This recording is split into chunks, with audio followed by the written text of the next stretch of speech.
Better safe than sorry. Harold the helicopter was on air-sea rescue patrol.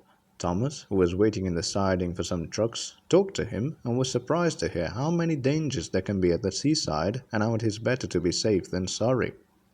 For instance, Harold pointed out, you see over there at the bottom of the cliff path, there are two children playing on the beach with a lilo. They could easily be carried out to sea and be in great danger. And look over there, he continued. Thomas looked towards the cliff top, where some other children were walking with a very lively dog. Dog's ball rolled right to the edge of the cliff, and he caught it just in time. If the dog follows that ball all over the edge, those children might try to get him back. Then there'd be two children and a dog to save. My pilot says the right thing to do when a dog or person is falling off a cliff, he continued, is to find a telephone at once. Dial 999 and ask for the Coast Guard. Never ever try to help on your own. That could just lead to more danger. Tell the Coast Guard where you are and who needs help, and before you can say helicopter blade, I or one of my friends will come to your rescue. That's good to know, laughed Thomas.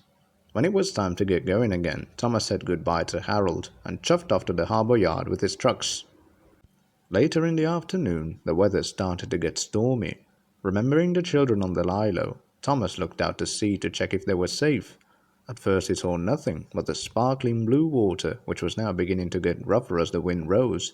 Then suddenly he saw it. Far out in the distance was a lilo with the two children clinging to it. They were waving desperately, but as there were very few people about, no one noticed them and the danger they were in. Thomas puffed large bursts of steam into the air. Beep, beep, help, he shouted. At Air Sea Rescue Center, Harold heard his friend's distress signal. I wonder if Thomas is trying to tell me something, he said. Then he heard it again, more urgently than ever. Beep, beep, help, help. Sounds like someone's in trouble, said Harold's pilot. Soon Harold was wheezing to the rescue. He reached the children and hovered in the air above them, while the winchman wound the crewmen down on a long wire to reach them. The crewmen lifted the children up, and they were soon safe in Harold's comfortable cabin.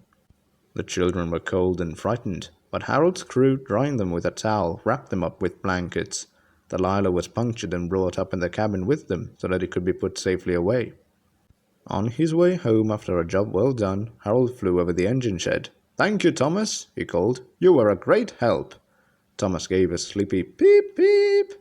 He hoped the children would never play in the sea with a lilo again.